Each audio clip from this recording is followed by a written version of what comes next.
Hello students, I'm again back with part 2 of chapter number 5, Traders to Rulers. Students, I hope you all have seen part 1 of the chapter. If not, do watch it. Students, still here we have completed everything in part 1. We'll start part 2 with Battle of Buxar 1764. Battle of Plassey हुआ था 1757 में, वहीं Battle of Buxar हुआ था 1764 में. तो battle of Buxar को हम पढ़ेंगे. बेटा हुआ क्या था कि जब मीर जाफ़र को हटाया ब्रिटिशर्स ने, क्योंकि मीर जाफ़र अब बहुत ज़्यादा सपोर्ट नहीं कर रहे थे ब्रिटिशर्स को, तो नवाब बना दिया गया था मीर कासिम को. तो जो मीर कासिम थे ये सन इन लॉ थे मीर जाफ़र के, ठीक है. पर जब मीर कासिम के हाथ में पार आई तो मीर कासिम तो मीर जाफ़र से ज़्यादा कॉम्पिटेंट थे, ज़्यादा एबल एडमिनिस्ट्रेटर थे. वो कभी भी अपने बंगाल के ऊपर फॉरेन कंट्रोल, ब्रिटिश कंट्रोल नहीं चाहते थे. मीर कासिम स्टार्टिंग से ही डिटरमिन्ड थे कि I am not going to work with the orders of the Britishers. मैं ब्रिटिशर्स के ऑर्डर के ऊपर तो बिल्कुल काम नहीं करूँगा, मैं इंडिपेंडेंटली ही रूल करूँगा किसको, बंगाल को. पर ऐसा हो ना पाया. मीर कासिम बार बार कंपनी को चैलेंज करते और इस चैलेंज के कारण वॉर हो गया किस किस के बीच में, मीर कासिम और ब्रिटिशर्स के बीच में. नवाब हार गए, ऑब्वियस सी बात है हारना ही था. अब क्योंकि मैक्सिमम जो कंट्रोल था बंगाल में वो किसके पास ही आ गया था, ब्रिटिशर्स के पास ही आ गया था. अब अगर नवाब लड़ने का सोचे भी तो नवाब की जीत तो मुश्किल थी ही. तो मीर कासिम हार जाते हैं. और जैसे ही मीर कासिम हार जाते हैं वो फ्लड कर जाते हैं टू अवध. कहाँ भाग जाते हैं बेटा, अवध चले जाते हैं. ठीक है बात. मीर कासिम जो मीर जाफ़र की जगह आए थे, बहुत ज़्यादा एबल कॉम्पिटेंट थे. जब वो ब्रिटिश अथॉरिटी को बार बार चैलेंज करते कि मैं अपने तरीके से बंगाल को रूल करूंगा, तो ब्रिटिश अथॉरिटी इससे चिढ़ गई और उन्होंने उसके ऊपर वॉर डिक्लेयर कर दिया. किसके ऊपर, मीर कासिम. नवाब मीर कासिम को हारना पड़ा और वो हार के कहाँ चले गए बेटा, अवध. ठीक है. पर जो मीर कासिम थे वो इतनी जल्दी हार मानने वाले नहीं थे. उन्होंने अलायंस बनाया किसके साथ, सूजा उद्दौला के साथ, जो थे नवाब ऑफ अवध. नवाब ऑफ अवध सूजा उद्दौला के साथ अलायंस बनाया मीर कासिम ने. And Shah Alam the Mughal emperor. मतलब अब दिल्ली भी आ गया, अब अवध भी आ गया और नवाब तो थे ही बंगाल के. तो देखो हारे हुए बंगाल के नवाब मीर कासिम ने अलायंस बनाया किसके साथ, सूजाउद्दौला के साथ, जो कहाँ के नवाब थे, अवध के. फिर इन्होंने किसको भी कांटेक्ट किया, Mughal emperor Shah Alam two. इन तीनों ने मिलके एक अलायंस बनाया against Britishers. The three forces met the British forces at Buxar. ये तीनों फोर्सेस किस किस की फोर्स, मीर कासिम की, सूजाउद्दौला की और शाह आलम टू की. कहाँ मिली, बक्सर में. कब मिली, 22 अक्टूबर 1764. इसीलिए इसे बोला जाता है बैटल ऑफ बक्सर, क्योंकि ये तीनों लड़ने के लिए कहाँ पहुंचे थे, बक्सर में. ठीक है. इस वॉर में भी जहां हमारी कंबाइंड 3 आर्मीज थी, अवध की, बंगाल की, दिल्ली की, इसके बावजूद कौन जीते बेटा, British. The British emerged victorious. They made Mir Jafar the Nawab of Bengal for the second time. और जैसे ही ब्रिटिशर्स जीतते हैं वो मीर जाफ़र को फिर से बंगाल का नवाब बना देते हैं. ठीक है, क्लियर हुई बात. मीर जाफ़र फिर से बंगाल का नवाब बन जाएंगे. Shah Alam two Mughal emperor, जिन्होंने नवाब ऑफ बंगाल, नवाब ऑफ अवध का साइड लिया था, उन्होंने भी सरेंडर कर दिया इन फ्रंट ऑफ इंग्लिश. मतलब अब तीनों फोर्सेस हार गई हैं. मीर कासिम को डिपोज करके मीर जाफ़र को ले आया गया है. शाह आलम टू जो पहले नवाब को, नवाब ऑफ अवध को, नवाब ऑफ बंगाल को सपोर्ट कर रहे थे, उन्होंने भी इंग्लिश के सामने घुटने टेक दिए हैं. और बेटा बैटल ऑफ बक्सर के बाद तो फाइनली कोई इंडियन रूलर ऐसा बचा ही नहीं जो सीधे जाके ब्रिटिशर से लड़ सके, क्योंकि उसके दिमाग में कहीं ना कहीं ये बात तो थी कि भाई जब 3 बड़ी फोर्सेस, मुगल एम्परर, अवध और बंगाल, ये ब्रिटिशर्स को डिफीट नहीं कर पा रहे हैं, तो हम तो इंडिविजुअली कभी कर ही नहीं पाएंगे. तो जो डिफीट थी बैटल ऑफ बक्सर की, उसने सील किया the fate of Indian rulers. मतलब अब कोई इंडियन रूलर्स नहीं होगा जो आगे जाके चैलेंज करेगा ब्रिटिश अथॉरिटी को या अगेंस्ट में खड़ा होगा ब्रिटिशर्स के. The victory at Buxar made the English the supreme power in India. और जैसे ये लोग बक्सर जीतते हैं, ये इंडिया में सुप्रीम पॉलिटिकल पावर बन जाते हैं, इवन सुप्रीम पावर बन जाते हैं. ठीक है. तो बैटल ऑफ बक्सर फाइनली हर राजा की किस्मत में हार लिख देता है। कैसे लिख देता है बेटा? क्योंकि इसके बाद कोई individual, king, group, alliance British से लड़ने की हिम्मत नहीं कर पाते हैं। बक्सर में जो विक्ट्री इंग्लिश को मिलती है, उसके बाद इंग्लिश सुप्रीम पावर बन जाते हैं इंडिया में। अब बेटा एक ट्रीटी बनाई जाएगी। उस ट्रीटी को कौन कौन साइन करेंगे? नवाब ऑफ अवध और Robert Clive. Nawab of Awadh Awadh की साइड से, रॉबर्ट क्लाइव ब्रिटिशर्स की साइड से 16 अगस्त 1765 को एक ट्रीटी पे साइन करेंगे। ठीक है, उस ट्रीटी को कहा जाता है ट्रीटी ऑफ इलाहाबाद। तो वो ट्रीटी जो 16 अगस्त 1765 को साइन की, कंक्लूड हुई नवाब ऑफ अवध और रॉबर्ट क्लाइव के बीच में, उसे कहा जाता है ट्रीटी ऑफ। अब बेटा ये जो मुगल एम्पर शाह आलम टू थे ना, उन्होंने राइट ऑफ दीवानी मतलब रेवेन्यू कलेक्शन राइट, क्या? रेवेन्यू कलेक्शन राइट्स किसको दे दिए? ब्रिटिशर्स को दे दिए। कहाँ कहाँ के? बंगाल के, बिहार के, उड़ीसा के। फिर से मेरी बात ध्यान से सुनो, ये जो राइट ऑफ दीवानी है, इसका मतलब है कि अब ब्रिटिशर्स रेवेन्यू कलेक्ट करेंगे, मतलब डायरेक्ट एडमिनिस्ट्रेशन उनके हाथ में आ जाएगा। कौन दे देगा? शाह आलम टू। ठीक है, कहाँ कहाँ के देंगे बेटा? कहाँ कहाँ से रेवेन्यू कलेक्ट करेंगे अब? ब्रिटिशर्स बंगाल से, बिहार से और उड़ीसा से, वो भी परमानेंट बेसिस पे। रिटर्न कंपनी क्या देगी? शाह आलम टू को कंपनी देगी 26 लाख रुपए हर साल। कंपनी को पता ही था कि भैया revenue collection right more important है, हम बहुत शोषण कर पाएंगे इंडियंस का, ज़्यादा पैसा इकट्ठा कर लेंगे, 26 लाख रुपए तो हम यूं ही दे देंगे शाह आलम टू को। तो वो बोलते हैं कि ठीक है, आपने अगर हमें बंगाल, बिहार और उड़ीसा की रेवेन्यू कलेक्शन राइट्स दे दिए तो will give you 26 lakhs annually. इस टाइम के बाद से ये जो कंपनी थी वो फर्स्ट टाइम इन्वॉल्व होने लग गई बंगाल के डायरेक्ट एडमिनिस्ट्रेशन में। ठीक है, अब हम लोग पढ़ेंगे ड्यूअल गवर्नमेंट और डायरकी। ये हुई 1765 से शुरू और कब ख़त्म हुई? 1772। ड्यूअल गवर्नमेंट सिस्टम देखेंगे। ये जो पीरियड था जो स्टार्ट होता है 1765 से, आफ्टर द ग्रांट ऑफ दीवानी, जो दीवानी राइट ब्रिटिशर्स को मिल गए, ठीक है, तब से वो लोग सिस्टम चलाने लगे किसका? ड्यूअल गवर्नमेंट का, ड्यूअल सिस्टम और डायरकी। इस सिस्टम में क्या होता था कि नवाब भी रूल कर रहा था और कंपनी भी रूल कर रही थी। देखो, रेवेन्यू कलेक्शन राइट तो किसके पास मिल गए? किसके पास आ गए? कंपनी के पास आ गए। पर बाकी एडमिनिस्ट्रेशन कौन देखेगा? बाकी के जो दूसरे काम है वो कौन देखेगा? तो वो देखेगा कौन भाई? नवाब। अब नवाब के पास पैसा नहीं है पर काम सारे उसको करना है, कंपनी के पास पैसा है पर कोई रिस्पॉन्सिबिलिटी नहीं है। इस सिस्टम में जो नवाब था वो रिस्पॉन्सिबल था प्रोविंस के एडमिनिस्ट्रेशन के लिए, लॉ एंड ऑर्डर को मेंटेन करने के लिए, क्रिमिनल जस्टिस देने के लिए, और जो कंपनी थी वो कंट्रोल करती थी मिलिट्री को, और उसके पास राइट थे कि वो रेवेन्यू कलेक्ट करे, फिर बंगाल के रेवेन्यू को यूटिलाइज भी करेगी। इसे कहते थे दीवानी पावर। तो सोचो बेटा, एक के पास सारी रिस्पॉन्सिबिलिटी है पर पैसा नहीं है, दूसरे के पास पैसा है पर कोई रिस्पॉन्सिबिलिटी नहीं है। तो बंगाल का हाल तो चौपट होना ही था और हो ही गया। जो करप्शन था, इनएफिशिएंसी थी ड्यूअल गवर्नमेंट की, वो एक्सपोज हुई जब टेरेबल फेमाइन आई 1770 में, जहाँ 1/3 of entire population loss their life. Entire population का 1/3 ऑफ द एंटायर पॉपुलेशन, जितनी भी पॉपुलेशन थी उसकी 1/3 समझ रहे हो, मतलब 33% लोगों की डेथ हो जाती है। किसमें? बंगाल फेमाइन में। कब आती है वो? 1770 में। तब लोगों को पता चलता है भैया कि ये जो ड्यूअल सिस्टम ऑफ गवर्नमेंट है ये बहुत ही ख़राब है, इसमें कुछ भी अच्छा नहीं है। ठीक है, क्योंकि कोई रिलीफ मेजर ही इसमें लिया नहीं गया। क्या क्यों नहीं लिया गया? देखो, क्योंकि जो नवाब थे वो चाहते थे कि वो मेजर लें पर उनके पास पैसा ही नहीं था, रिसोर्सेज ही नहीं थे। फिर दूसरी बात, जो कंपनी थी उनके पास पैसे थे पर वो सोचते थे कि एडमिनिस्ट्रेशन मेरी जिम्मेदारी थोड़ी नहीं है, मैं क्यों इसके लिए रिलीफ का काम करूं, मेरी तो कोई रिस्पॉन्सिबिलिटी है ही नहीं।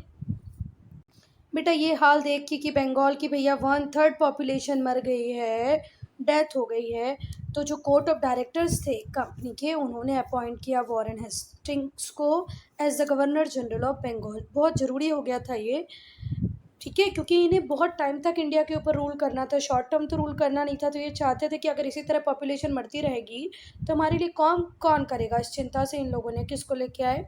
वॉरेन हेस्टिंग्स को क्या बना के? Governor of Bengal. कब लेके आए? 1772। तो जो कोर्ट ऑफ डायरेक्टर्स थे कंपनी के, उन्होंने अपॉइंट किया वॉरेन हेस्टिंग्स को as the governor general in 1772। He abolish the dual government, और वॉरेन हेस्टिंग्स ने ड्यूअल गवर्नमेंट का जो सिस्टम था उसे ख़त्म कर दिया। फिर आएगा रेगुलेटिंग एक्ट 1773। जो रेगुलेटिंग एक्ट था 1773 बहुत सिग्निफिकेंट था। मॉडर्न इंडिया की हिस्ट्री में देखा जाए तो रेगुलेटिंग एक्ट 1773 का बहुत इंपॉर्टेंट है। इसने जो ईस्ट इंडिया कंपनी का फंक्शन था उसे बहुत कुछ चेंज करके रख दिया। एक ट्रेडिंग कंपनी से ईस्ट इंडिया कंपनी एक एडमिनिस्ट्रेटिव बॉडी बन गई। इस एक्ट ने कंपनी को नेसेसरी पावर दी कि वो जो जितने भी कनकर्ड प्रोविंसेस हैं उनमें एडमिनिस्ट्रेशन का काम प्रॉपरली देखे। समझ में आई बात। 1773 का जो रेगुलेटिंग एक्ट था उसका मॉडर्न इंडिया में बहुत इंपॉर्टेंस है, क्योंकि इसने ईस्ट इंडिया कंपनी की फंक्शनिंग को चेंज कर दिया।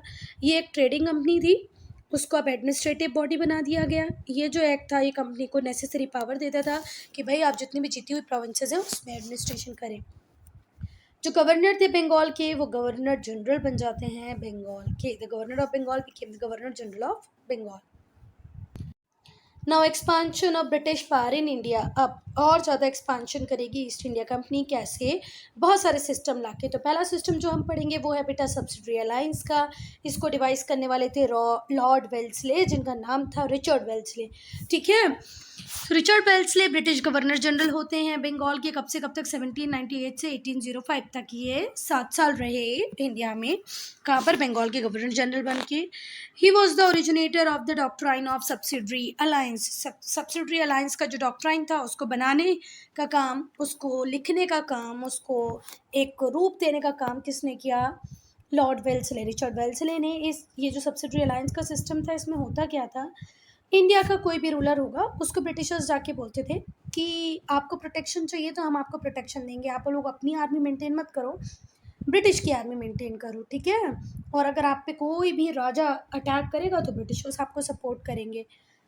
तो जो राजा होता वो खुश हो जाता। ब्रिटिशर्स से तो वैसे भी पूरा इंडिया डरता था, तो अगर ब्रिटिश हमें प्रोटेक्शन देंगे तो हमारे ऊपर कोई अटैक ही नहीं करेगा। वो मूर्ख ये नहीं समझ पाता कि जब तुम्हारी अपनी आर्मी नहीं होगी, ब्रिटिशर्स की आर्मी तुम्हें प्रोटेक्ट करेगी, तो वो दूर नहीं, जब ब्रिटिश की आर्मी खुद ही तुम्हें क्या करेगी? कंट्रोल करने लग जाएगी। सो ये ओरिजिनेटर थे डॉक्ट्राइन ऑफ सब्सिडरी अलायंस के। कौन? Richard Wellesley. इस सिस्टम के थ्रू जो नेटिव रूलर होता था, मतलब इंडियन स्टेट का, उसे कंपेल किया जाता था कि वो परमानेंट ब्रिटिश फोर्सेस को रखे अपनी टेरिटरी में, एंड टू पे सब्सिडी फॉर इट्स मेंटेनेंस, और सब्सिडी पे करे उस ब्रिटिश फोर्स के मेंटेनेंस के लिए। और क्या कहते थे ब्रिटिशर्स कि ये हमने क्यों कर रखा है पता है? आपकी प्रोटेक्शन के लिए। This was allegedly done for the protection of the king, but was in fact, perfect की बात हम करें तो इनका सिर्फ एक ही काम था कि किसी ना किसी तरीके से ब्रिटिश की बड़ी सी आर्मी मेंटेन भी होती रहे, ज़्यादा खर्चा भी ना लगे, और ब्रिटिश किंग धीरे धीरे करके सारे कमज़ोर होते जाएं, वीक होते जाएं। देखो, जब 10-12 किंग को ये प्रॉमिस कर देंगे कि तुम्हें हम सेफ गार्ड प्रोवाइड करेंगे, हमारी आर्मी मेंटेन करो, अपनी आर्मी मेंटेन नहीं करो, तो 10-12 किंग तो सीधे इनके कंट्रोल में आ जाएंगे, क्योंकि उनकी इनकी आर्मी है ही नहीं। अब ये जो सिस्टम था सब्सिडी अलायंस का, ये एक फॉर्म था जिसके थ्रू इंडियन रूलर ट्रिब्यूट पे कर रहा था कंपनी को without the approval of British resident. जो रूलर था, जैसे कि क्या होता था इस सिस्टम में, सब्सिडी अलायंस के सिस्टम में, कि आपको अपनी आर्मी मेंटेन नहीं करनी, आपको ब्रिटिश ट्रूप मेंटेन करना है। साथ ही साथ आपके कोर्ट में एक ब्रिटिश रेसिडेंट रहेगा, और वो ब्रिटिश रेसिडेंट आपके ऊपर प्रॉपर नज़र रखाए बनाए रहेगा, आपके इंटरनल मैटर्स में इंटरफेयर करेगा, आपको ये बताएगा कि आपको किसके साथ डील करनी है, किसके साथ डील नहीं करनी है। और साथ ही साथ वो क्या करेगा पता है? वो आपसे बोलेगा कि हमारे अलावा किसी फॉरेन किसी और यूरोपियन से आपको बातचीत नहीं करनी है, आपसे सामान लेना नहीं है, देना नहीं है, उसको कुछ बेचना नहीं है। तो भाई जो ब्रिटिश रेसिडेंट होता था उसके अप्रूवल के बिना जो रूलर्स है वो किसी भी यूरोपियन को अपनी सर्विसेज में रख नहीं सकता था, और किसी और इंडियन रूलर के साथ नेगोशिएट भी नहीं कर सकता है without consulting the governor general. मतलब पूरी तरह से आपकी सोवरेनिटी ख़त्म हो जाती है। आपको इंटरनल मैटर्स, एक्सटर्नल मैटर्स सब किसके से सलाह लेके करना पड़ेगा? गवर्नर जनरल से, ब्रिटिश रेसिडेंट से। तो मतलब आपकी तो फ्रीडम गई। इन रिटर्न जो ब्रिटिशर्स थे वो रूलर को डिफेंड करते थे उसके एनिमीज़ से, उसे प्रॉमिस करते थे कि ये जो पॉलिसी है नॉन इंटरफेरेंस की, हम कभी भी आपके इंटरनल अफेयर्स में इंटरफेयर करेंगे ही नहीं। पर ये ऐसा तो कभी सही होता ही नहीं था।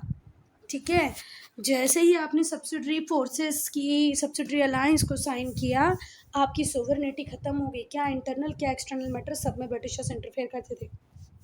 जो निज़ाम थे हैदराबाद के, उन्होंने सब्सिडियरी ट्रीटी साइन की थी 1798 में और 1800 में। अब हम देखेंगे एंग्लो मैसूर वॉर 1767 से 1799 तक चलते हैं। एंग्लो मैसूर वॉर, इंग्लिश और जो मैसूर के रूलर होते हैं वो 4 बार लड़ाई करते हैं। मैसूर एक इंडिपेंडेंट स्टेट होता है जिससे 2 बहुत ही महान शासक, महान रूलर रूल कर रहे होते हैं। एक का नाम होता है हैदर अली और दूसरे इनके बेटे टीपू सुल्तान। ये जो 2 रूलर थे ये सीरियस चैलेंज देते हैं इंग्लिश ईस्ट इंडिया कंपनी को। और बेटा ये जो टीपू सुल्तान थे इन्होंने तो अपनी पूरी आर्मी को मॉडर्नाइज कर चुके थे। किसकी हेल्प लेके? फ्रेंच की हेल्प लेके, मतलब यूरोपियन पावर की हेल्प लेके, फ्रेंच की हेल्प लेके ये अपनी आर्मी बिल्डअप कर रहे थे। किससे लड़ने के लिए? ब्रिटेन से लड़ने के लिए, मतलब यूके से लड़ने के लिए, इंग्लैंड से लड़ने के लिए। ठीक है, समझ में आ रही है बात? ब्रिटिश से लड़ने के लिए इन्होंने अपनी आर्मी को मॉडर्नाइज किया। किसकी हेल्प से? फ्रेंच की हेल्प से। अब एंग्लो मराठा वॉर की बात करेंगे तो जो ब्रिटिश हैं उन्होंने 3 वॉर लड़े मराठास के साथ। कितने साल में? 43 ईयर्स में। ठीक है, एंग्लो मराठा वॉर 1775 से 1718 तक चले। 43 ईयर ये वॉर चले और मराठा की पावर को पूरी तरह ख़त्म कर दिया गया एंड में। जो थर्ड एंग्लो मराठा वॉर था उसने तो जो पेशवा थे उनकी हेरिडेटरी ऑफिस को ही एबोलिश कर दिया। जो थर्ड एंग्लो मराठा वॉर हुआ उसके थ्रू एबोलिशन हुआ पेशवा की हेरिडेटरी ऑफिस का।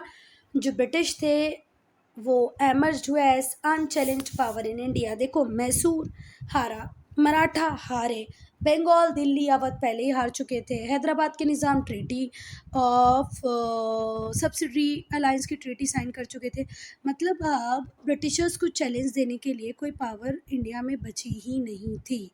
ठीक है, अब अनचैलेंज्ड पावर बन गए थे कौन? ब्रिटिश। कहाँ पर? इंडिया में। एंग्लो सिख रिलेशन की अगर हम बात करें तो पंजाब अभी तक इंडिपेंडेंट था। उसे रूल कर रहे थे बहुत ही एबल, बहुत ही समर्थ रूलर जिनका नाम था महाराजा रंजीत सिंह। उन्होंने एक स्ट्रॉन्ग आर्मी बनाई थी जिसे यूरोपियन ट्रेडिशन के अकॉर्डिंग ट्रेन किया था।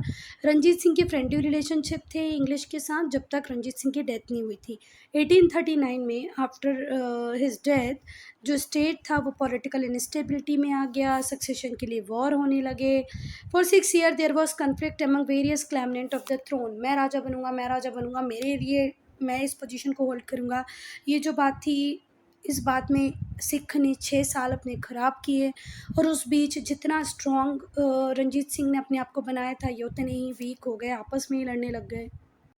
Now British expansion under Lord Dalhousie 1848 to 1856। अब बेटा लॉर्ड डलहौजी का टाइम आएगा। लॉर्ड डलहौजी 1848 से 1856 तक इंडिया में रहेंगे एज अ गवर्नर जनरल।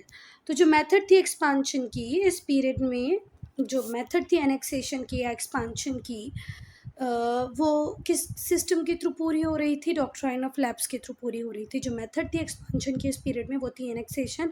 और ये एनेक्सेशन किसके थ्रू हो रहे थे? डॉक्ट्राइन ऑफ लैप्स के थ्रू हो रहे थे। जो पर्सन मास्टरमाइंड था डॉक्ट्राइन ऑफ लैप्स बनाने के लिए या एनेक्सेशन के लिए उसका नाम था लॉर्ड डलहौजी, जो गवर्नर जनरल रहा 1848 से 1856 तक।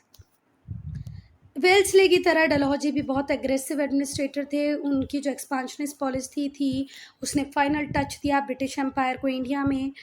इसने 3 चीप मेथड अडॉप्ट की अपनी ब्रिटिश एम्पायर को एक्सपांड करने के लिए। वॉर एंड कॉन्क्वेस्ट, सीधे लड़ो और जीतो।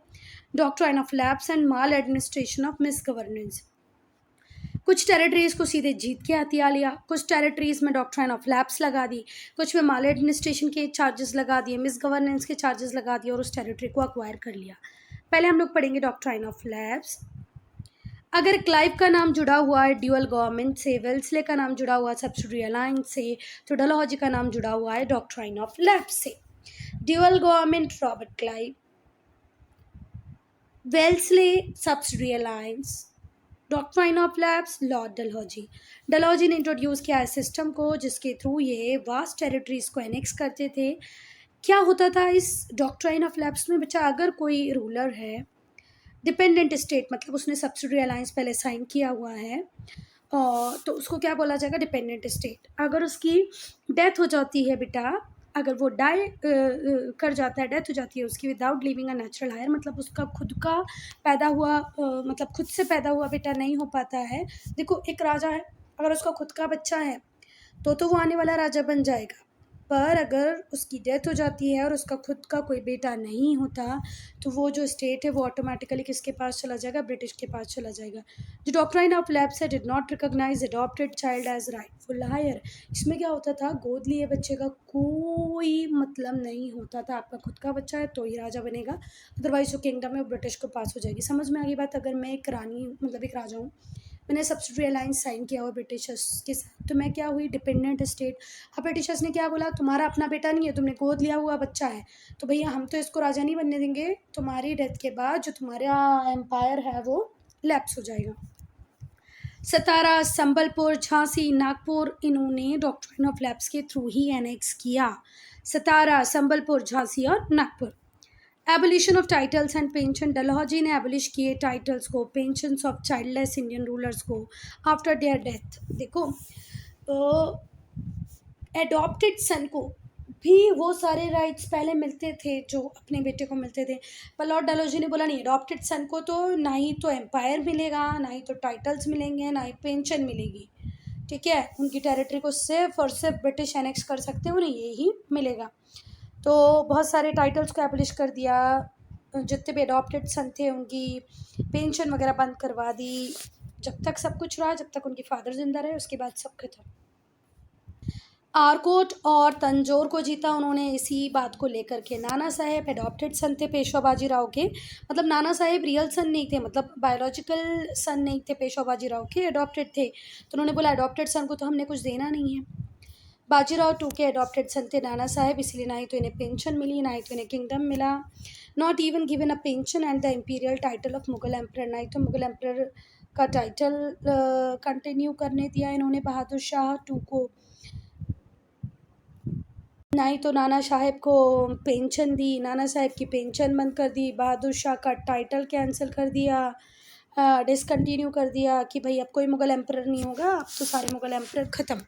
सो कुछ ये भी ऐसी पॉलिसीज़ थी, टाइटल्स ख़त्म कर देना, है ना, पेंशन ना देना। पेंशन किसको नहीं मिली, नाना साहेब को, क्योंकि ये अडॉप्टेड सन थे पेशवा बाजीराव टू के। और इम्पीरियल टाइटल जो था मुग़ल एम्परर का वो डिसकंटिन्यू कर दिया, वो बहादुर शाह जफ़र को नहीं मिला। एनेक्सेशन ऑफ स्टेट्स, कॉन्क्वेस्ट से जीता Bengal, Mysore, Maratha, Sindh, Punjab, portion of Burma and Nepal. Subsidy alliance के through Hyderabad, Bellary, Cuddapah, Rohilkhand, Gorakhpur. Doctrine of lapse के through Satara, Jaitpur, Sambalpur, Bhagat, Udaipur, Jhansi, Nagpur. Misgovernance के through Awadh. Annexation on the basis of misgovernance, Dalhousie ने एक्सपांशनिस्ट पॉलिसी में इस चीज़ को भी इंक्लूड किया कि अगर कोई टेरिटरी प्रॉपरली मैनेज नहीं होगी या प्रॉपरली मैनेज हो भी रही होगी और मुझे उसको एक्वायर करना है तो मैं कौन से चार्जेस लगा दूंगा उसके ऊपर, मिस गवर्नेंस के। तो Dalhousie also carried on expansionist policy through annexation of states on the basis of miss governance. Awadh was the only state was annexed in 1856 on the ground of misgovernance। Awadh एक ही स्टेट था जिसको miss governance के हवाला देके इन लोगों ने एनेक्स कर लिया। जो नवाब थे अवध के, उन्हें पेंशन दे दी गई 12 लाख रुपया ईयर, उन्हें कलकत्ता भेज दिया गया। एक्सक्यूज़ दिया डलहौजी ने कि हमने अवध को सिर्फ इसलिए एनेक्स किया है क्योंकि जो लोग हैं वो बहुत परेशान थे, मिसमैनेजमेंट हो रहा था और लोगों को बहुत प्रॉब्लम हो रही थी, कोई रिलीफ नहीं मिल पा रहा था, तो ऐसे मिस गवर्नेंस से अच्छा है कि राजा वहाँ रहे ही नहीं। जो दूसरे एनेक्स्ड जो डलहौजी ने एनेक्स किए वो थे Sikkim, Berar, Pune, Tanjore and Carnatic. So student, I am ending this video here. Only if you have any doubt, any problem, to write in comment section.